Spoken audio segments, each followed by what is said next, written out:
So, today we'll talk about the skeleton. This is the skeletal system, you already know, formed by the bones and the joints. Okay, so you have those two things here.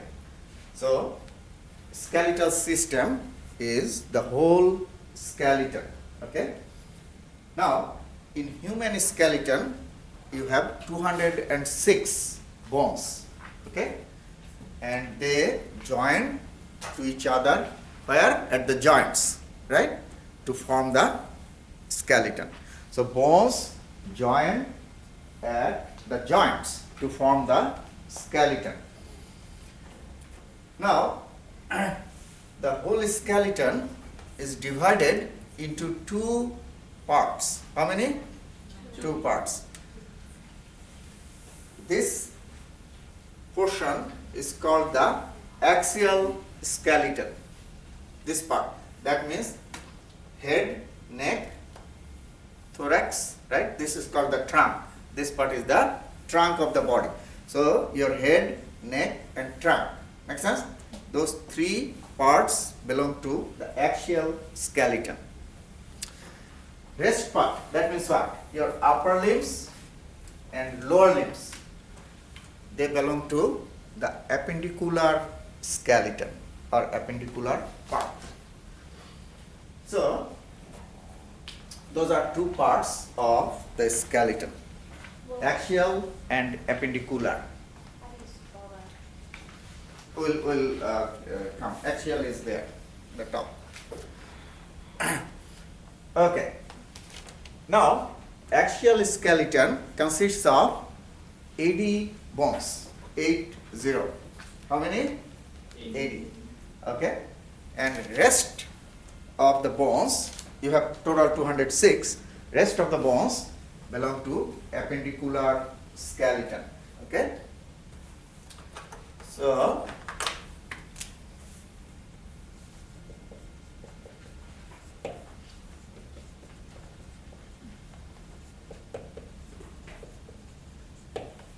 these are two parts of the skeleton.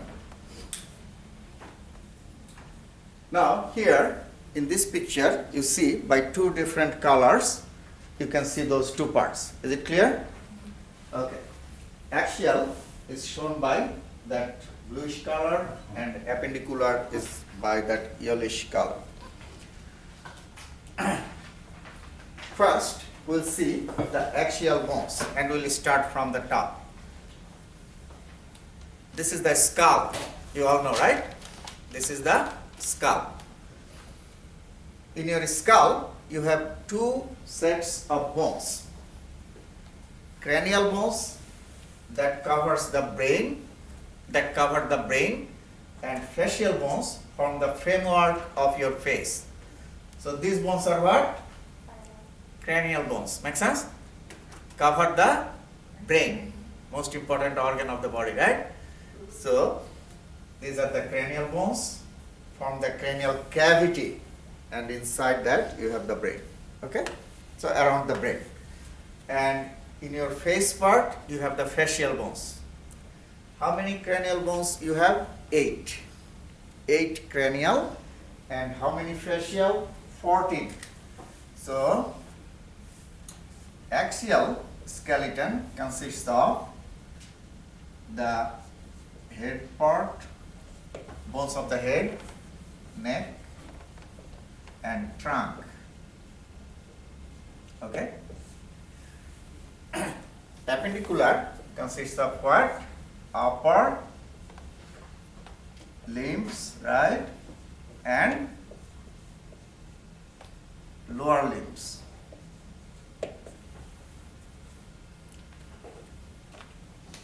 In your head you have the skull, right?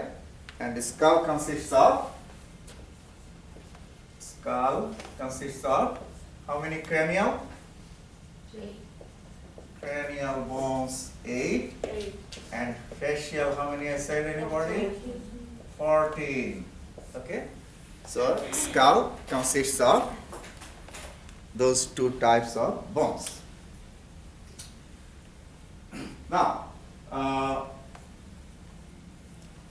facial bones give the framework of your face, and also facial bones form some small cavities.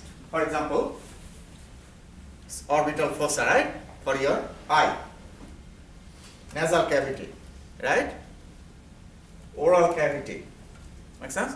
So those cavities for sensory organs like your eye, tongue, right, nose, those cavities are given by or formed by the facial bones.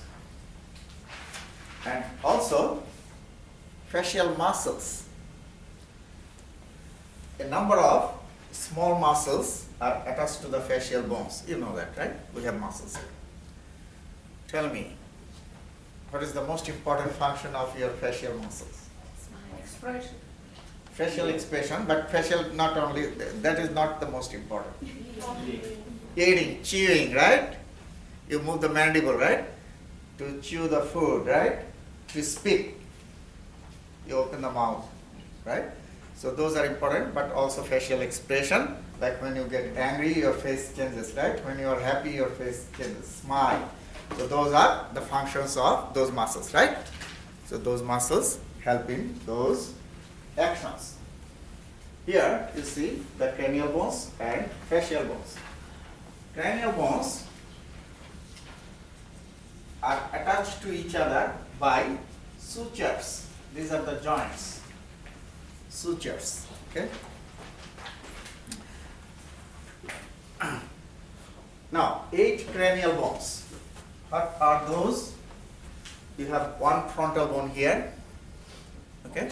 You know this is the frontal area, right? So one frontal bone. Behind the frontal bone, you have 2 parietal bones. This part. 2 parietal bones. Is it clear? Below the parietal bones, in your ear area, you have 2 temporal bones. So one frontal, how many parietals?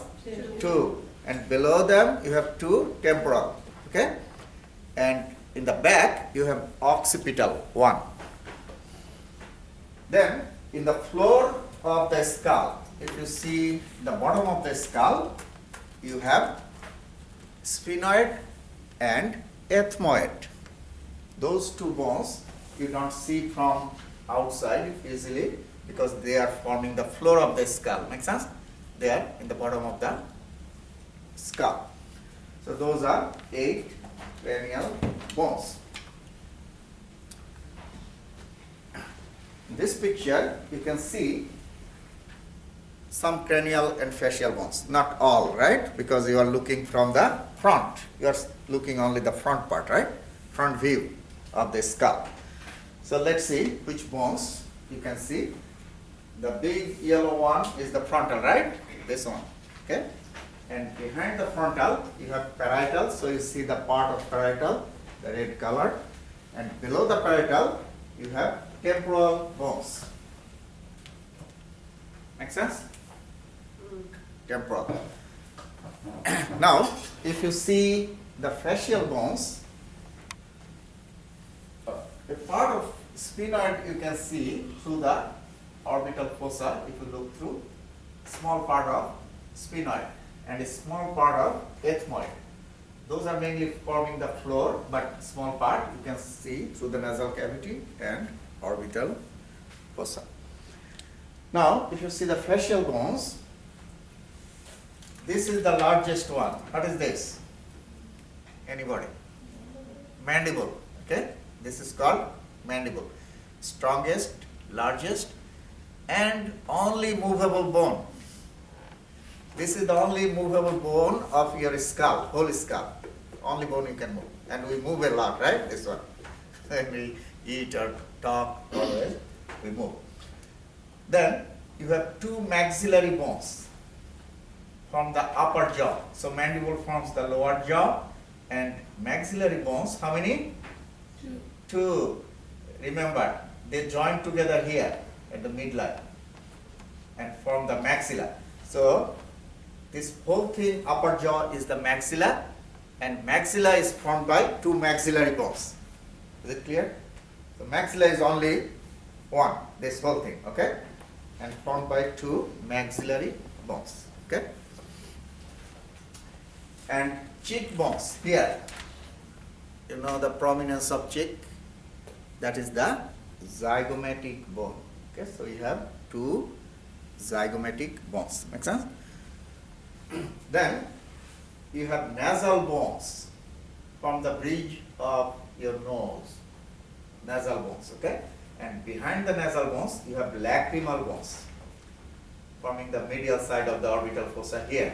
So nasal bones, lacrimal bones, okay? And inside the nose, you have vomer, plow-shaped bone. So let's see in the picture. This is what? Mandible. Only movable bone, right? And largest bone, strongest bone of the skull. And this is the maxilla, whole thing, right? Formed by how many maxillary bones? Two. Join here. Two nasal bones, you see? Small bones here. Two lacrimal bones, green color. Okay? And vomer is inside the nasal cavity. And you have zygomatic cheekbones.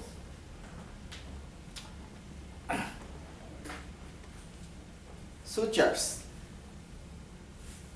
are the joints for the cranial bones. Sutures are the what? Joints for the cranial bones, right? So what are the important sutures in your skull? Coronal suture, sagittal suture, lambdoid suture, and squamous suture. Let's first see the coronal suture. This one, you see here? So now you tell me, which two bones are connected by coronal suture? This bone is called what? Frontal. And this one? Parietal. Make sense? So they are connected by coronal suture, this way. Okay? Sagittal suture. All of you should remember this plane is called the sagittal plane. Do you remember in your lab part you did it? So this suture here, two parietal bones. You can see in the back better. So two parietal bones are connected at midline, right? Here. That is the sagittal suture going like this. Then this is the lambdoid suture. That means parietal and occipital. This one. And at the side, you have the squamous suture. Now you tell me, this bone is what? Parietal. And this is temporal, right? So they are connected by squamous suture. Make sense? So these are the names that you have to memorize. Okay? I am telling you the names, but don't expect that you will remember everything like listening one time, right? These are the things you have to practice. Anatomy is a lot of practice. You need a lot of practice. Okay, so sutures. Here you see those sutures. This is the back, so you can see the lambdoid.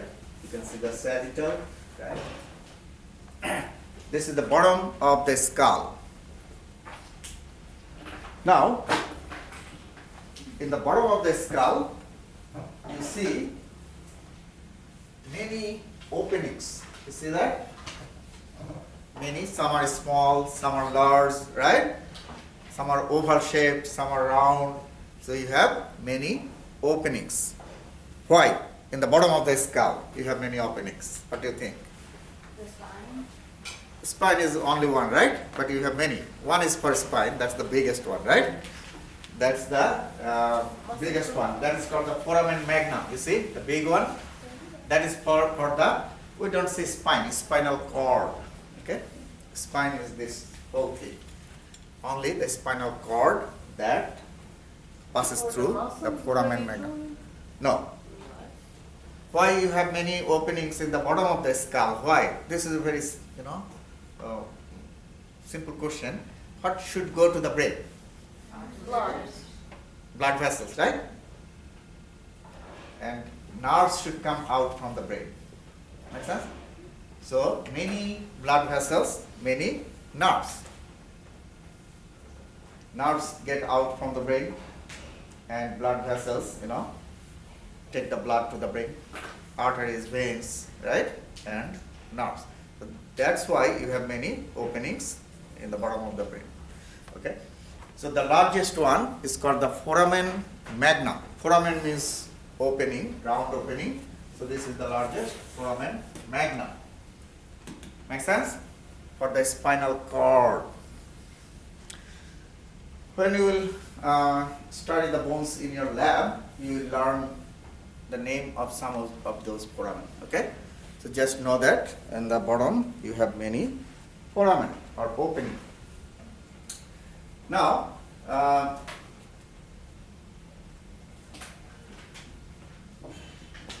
if you see here from the side of the skull, this is the temporal bone, right? Temporal bone is here. So let's see the structure of a temporal bone. This is a temporal bone, this one. And temporal bone has two parts. Upper portion you see here is just a flat piece of bone. No other structures, right? The upper part, just a flat bone. That is called the squamous region. You must remember this suture is called squamous suture. Few minutes ago I mentioned, okay? Squamous suture. So this part of this temporal bone is called the squamous part. Make sense? Same name. And in the lower portion of the temporal bone, you have a number of structures. You can see that. Now let me show you here. You see this structure that you can actually feel behind your earlobe here. That kind of elevated, hard, bony part, right? That is called the mastoid process. So this part, mastoid process, okay? And in front of mastoid process, you see another one. This is very sharp and pointed. That is called the styloid process. So blunt, round one is mastoid, okay? And pointed, sharp one is what? Styloid process, okay? So those two you see here, directed downwards. Make sense? Going like this. One is blunt, round, mastoid. Another is very sharp pointed. That is the styloid. Then another one is going horizontally like this, not downwards, like this. This piece, you see here. That is called the zygomatic process. Why? Look at this. This bone, cheekbone is the zygomatic bone. Make sense?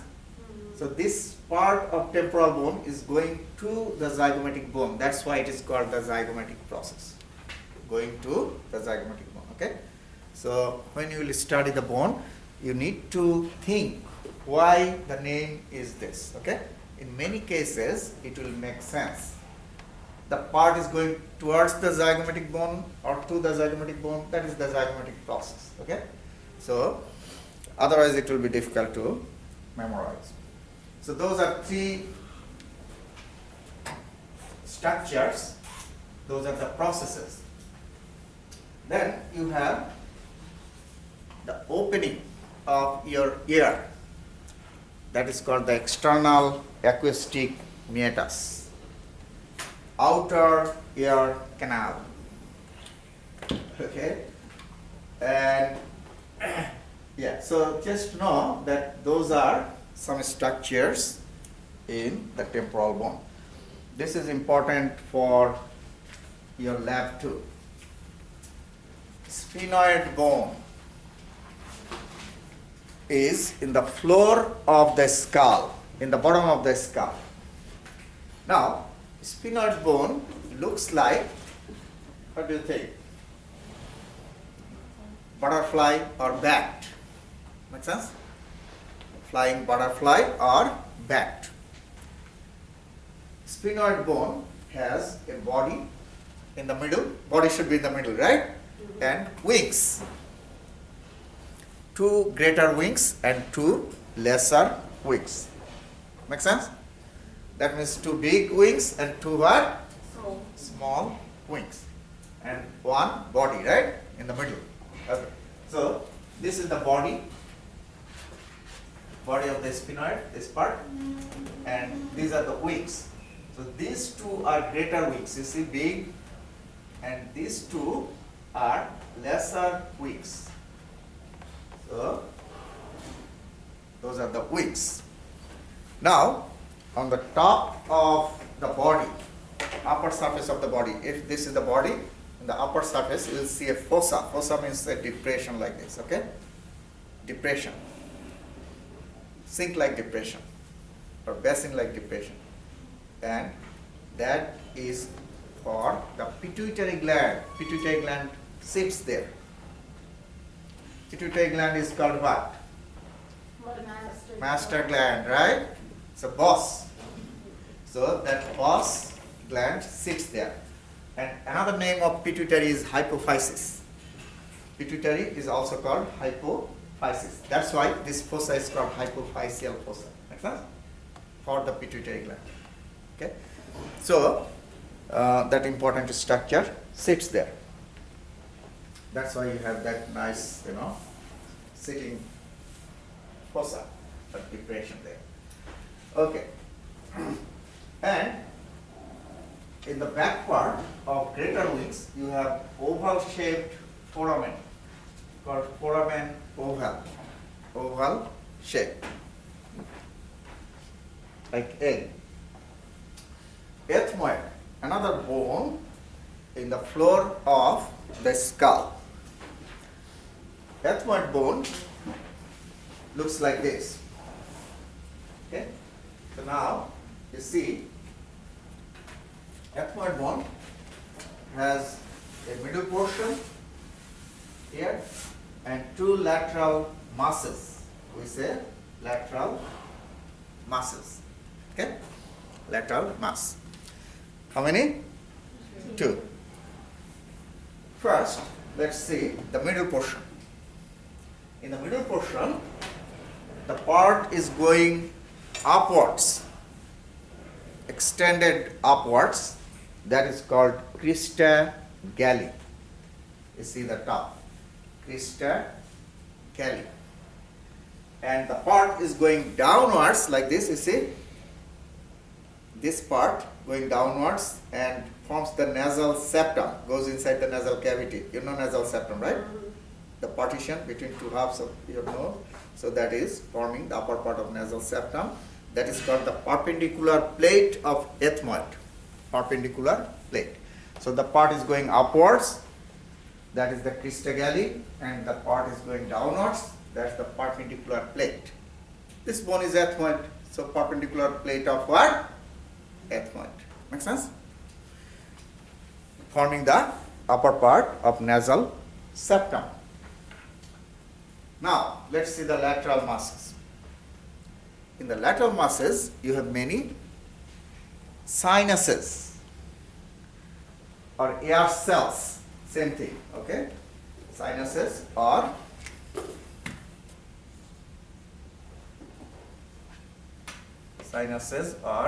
air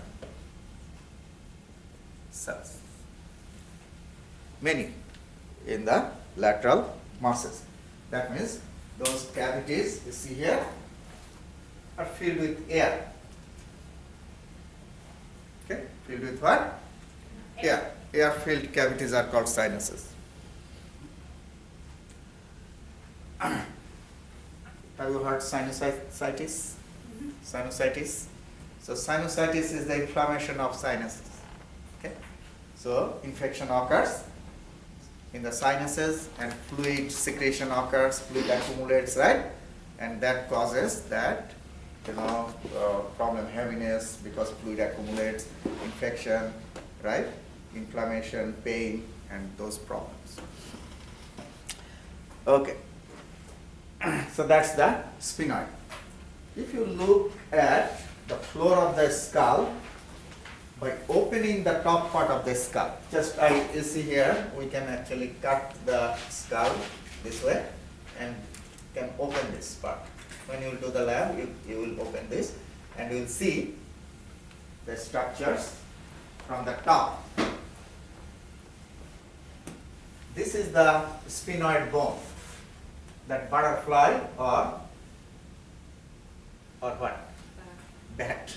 Looks like bat or butterfly. Okay. Anyway, so this is the body, right? And how many wings? 2. Each side 2, right? 2 pairs. 2 greater, 2 lesser. Okay. So you see the greater wings and lesser wings. And this is the hypophyseal fossa for the pituitary gland. Remember, pituitary gland sits there. Okay. And foramen oval, you see, very nice oval shaped foramen in the greater wing. Now, the ethmoid is mostly inside the nasal cavity. Only the top part you can see of ethmoid. And this is the upper part of ethmoid. Most part is inside. So you can see the cristagalli. You remember the part going upwards, cristagalli? Here. Cristagalli. That part you can see from the top, right? If you look from the top, you can only see that part. So that's the cristagalli, upper part. Now, another thing here, this is important. In both sides of cristagalli, you have cribriform plates. Those tiny plates of bones are called the cribriform plates. And they have many tiny holes. You can see that in the picture. Those are called olfactory foramina. Foramina and foramen. Foramen is large round opening. Foramina are very small, tiny. Okay? So foramen and foramina. Make sense? Okay. So many olfactory foramina. Why these are called olfactory foramina? Because this part of bone is just above the nasal cavity, and from your nose, you know, the olfactory nerve fibers enter into the brain. Olfaction means what? Olfaction.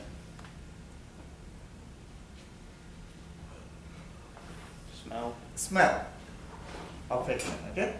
So from the nose, you take a smell by your nose, right? Using nose. So from the nose, olfactory nerve fibers go to the brain. Makes sense, right? Should carry the signal, smell signal to the brain, right? So the olfactory nerve fibers from the nose pass through the cribriform plate, through those holes. That's why those are called olfactory foramina. Make sense? Sometimes what can happen if something hits you like this? These are the nerve fibers, olfactory nerve fibers. This is the cribriform plate. So if this plate moves like this, that can destroy the nerve fibers. Make sense? Crash the nerve fibers. And that person may lose the ability to what? Smell. That is called anosmia. Anosmia is the inability to smell.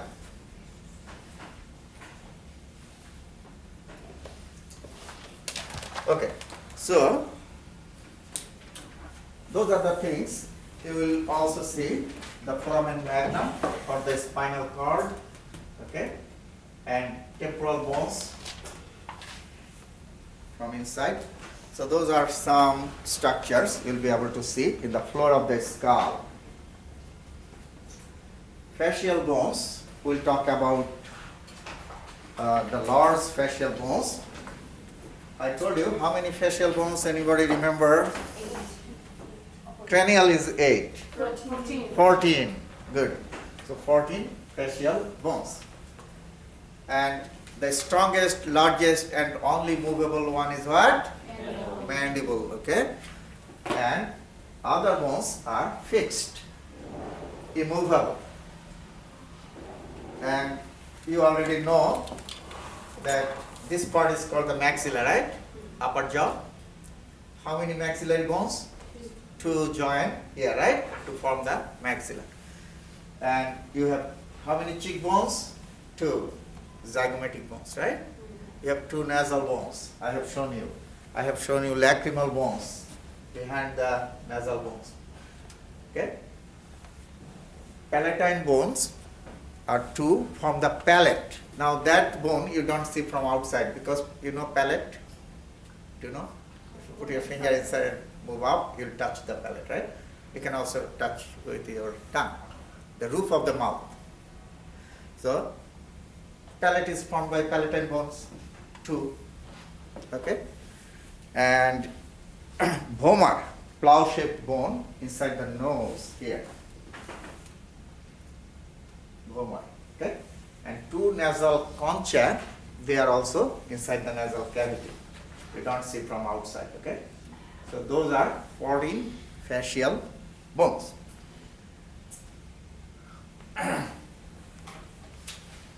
This is a mandible. Now, if you see the parts of a mandible, this part is called the body of the mandible, and this part is called the ramus. So this is what? Body, right? And this is ramus. It is like, you know, this from the side, you see. This is the body part, and this arm shaped part is called the, or arm like part is called the ramus. So now if you look from the side, right, this is the ramus, makes sense? And this is the body. Okay? And in the other side you have same. Now if you see the upper part of the ramus here, we have two structures and a notch. Now, what is a notch? U-shaped area in the bone is usually termed as a notch. N-O-T-C-H. What's the shape? Shape is what? U-shaped, right? Notch. So this is a notch called the mandibular notch. In the mandible, mandibular notch. Make sense? Okay. And two structures you see here, one in the front of the notch, another is in the back of the notch. This is called the coronoid process, okay, and this is called the mandibular condyle. So let's see. This is the coronoid process and mandibular condyle. Okay, so those are the structures in the upper part of the ramus, notch and those two structures. The joint? Yes, the mandibular condyle forms the temporomandibular joint. Which part? The mandibular condyle. You see here, you can see. This is the mandibular condyle, and it goes into the mandibular fossa of the temporal bone. This is the temporal bone, right? Do you remember that? Temporal bone, and this is the mandibular condyle.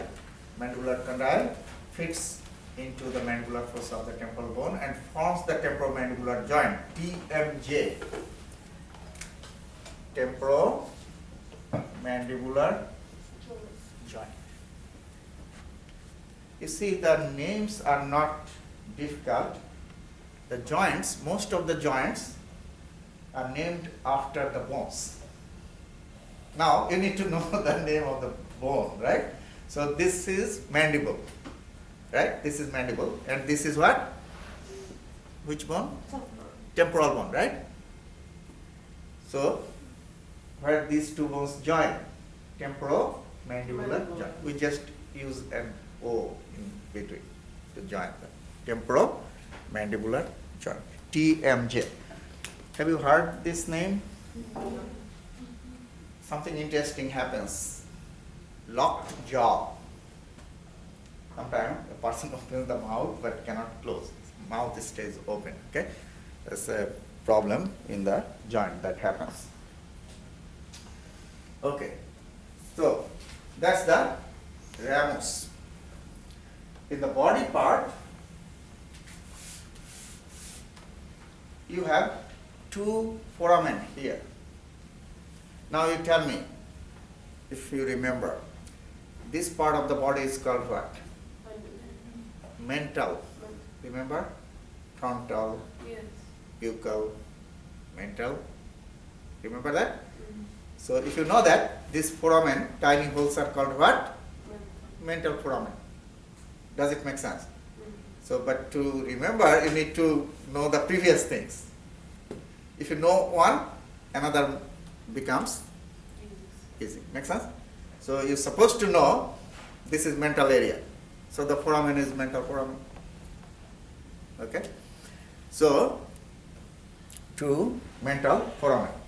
One in each side. You see here, probably you can see this tiny foramen, mental foramen. And another one is actually in the inner side of the ramus. I didn't break it. Okay. So, you see another foramen here in the inner surface of the ramus. In each side you have one. Those are called mandibular foramen. So these names are easy. Mandibular foramen, mental foramen. Both start with M. Okay. Okay. And in the upper part of the body, teeth are attached. Make sense? Lower row of teeth are attached. Lower arch of teeth. And where the teeth are attached, this border or margin is called the alveolar margin. Alveolar margin. See here. This area of the mandible, where the teeth are attached. Is it clear? Okay. So this is what? Mandible. It is the strongest, largest, and only movable bone. Okay. Very important to move this bone a lot, right? Okay. Then this bone has a body, right? And these are called what? Arm-shaped ramus, right? How many? Two. Okay. In the upper part of the ramus, you have an U-shaped area that is called the notch. Make sense? And two structures. The front one is called the Sphenoid Process, and the one behind that is called the mandibular condyle. Which part forms the TMJ? This condyle, right? Condyle goes into the temporal bone, okay, to form the temporomandibular joint. Is it clear? And in the upper part of the body, where the teeth are attached, that margin or area is called the alveolar margin. Is it clear? And how many tiny holes you have in this bone? Two. No, total how many? Four. Four. Two here, right? And two the inner side of the ramus. These two are called what? Mental, because this area is mental area, right? And these two are called mandibular. Make sense? So this is yes. What is the function of them? Function of the salivary duct, Okay. duct tube like a structure Goes gets from one in, to and the other. mandibular nerve also goes Okay. in there. Okay. So nerve and the ducts or tubes that take saliva.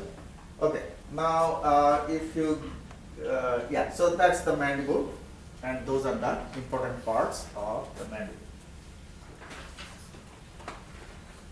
Maxillary bones form the maxilla. Now you tell me how many maxillary bones?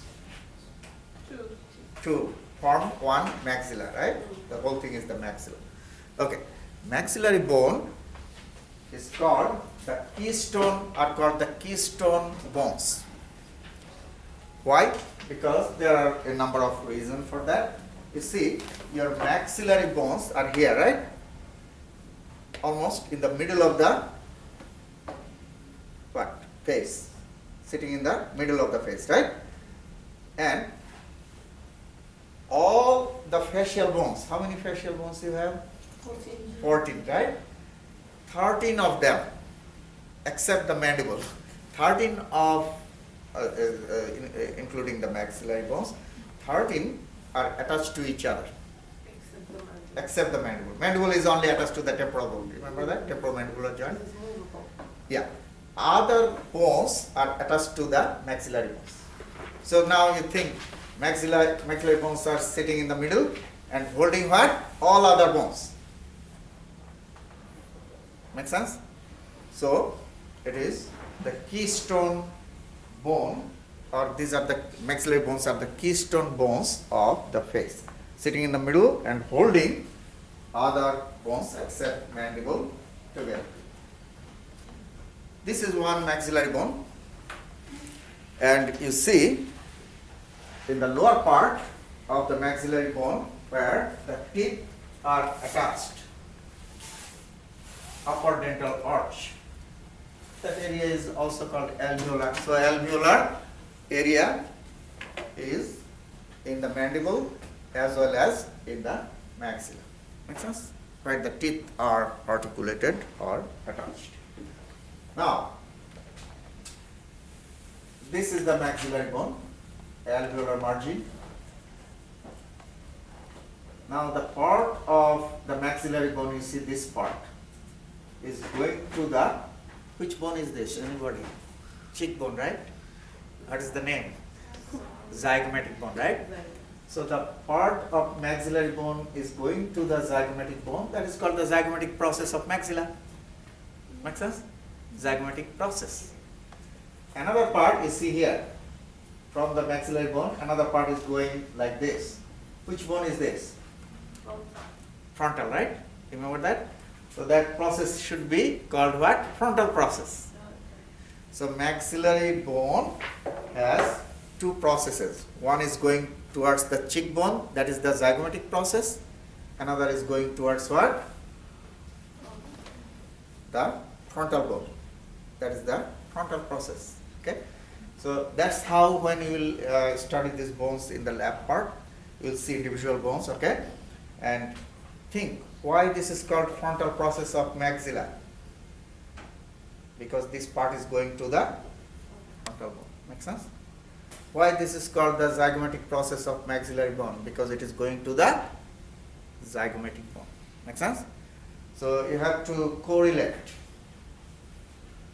And most of the cases, if you know one, that another one will be very easy to know. Okay? But if you don't know this is zygomatic bone and this is frontal bone, then it will be difficult, right? But why this is frontal, and so many things you cannot, hold in your brain. So you need to know other things step by step. Okay. There is a foramen in the maxillary bone here, tiny hole. You see, this is called infraorbital foramen. Does it make sense? This is what? Orbital fossa. Remember that? For your eye, orbit. Infra means what? Supra means what? Supra means? Up. Up. Infra? Down. Down. So, make sense? Infraorbital foramen. We know foramen is tiny hole. So,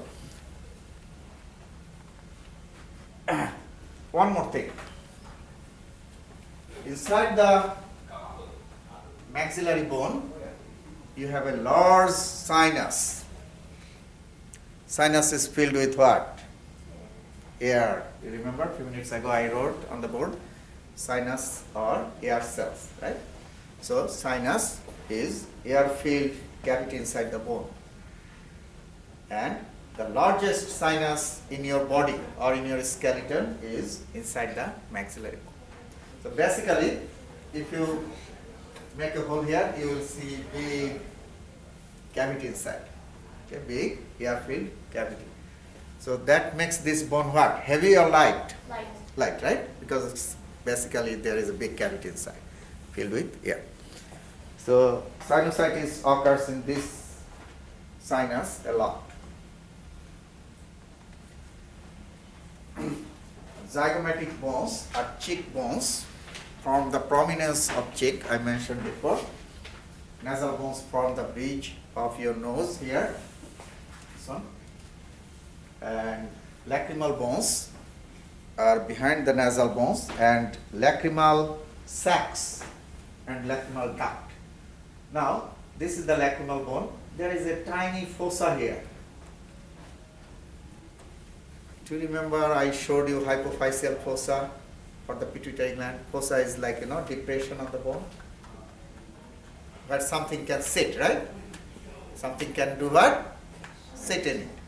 So, lacrimal bone is a tiny bone here, but there is a fossa, I can feel it here, the depression, and that is for the lacrimal sac. Lacrimal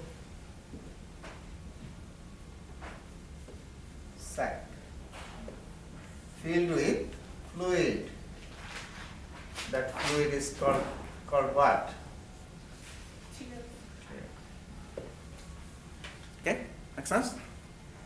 And from that sac, a duct tube gets out, and that takes the tear out from the sac. Okay.